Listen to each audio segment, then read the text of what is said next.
Hello students, আমি তোমাদের Aniket sir, চ্যাম্বার এডুকেশনের পক্ষ থেকে। দেখো আজকে একটা ম্যাথের কোশ্চেন এসেছে, এটা রিসেন্ট একটা এক্সাম এসেছে, স্টেটমেন্ট বেস।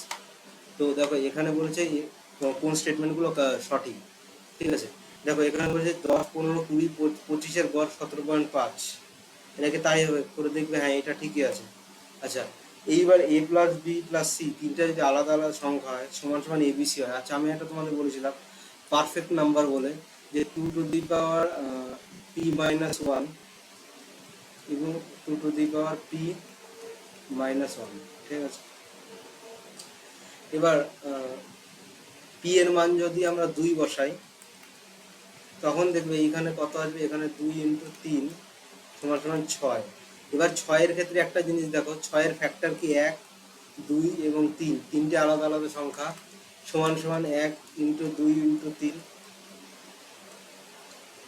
তো এই যে অর্থাৎ তিনটে সংখ্যার যোগফল তিনটে গুণফলের সমান, তাহলে এদের গড় কত? এদের গড় হবে হলো 2 হবে এদের গড়। তাহলে এটা কি আছে? এটা ঠিকই আছে। পারফেক্ট নাম্বার মানে সেই সমস্ত সংখ্যা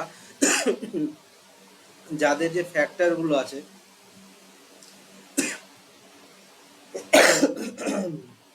সেই ফ্যাক্টরগুলো গুণফল, সেই ফ্যাক্টরগুলো গুণফল এবং যোগফল সমান হবে, সেইটাকে বলছি আমরা পারফেক্ট নাম্বার।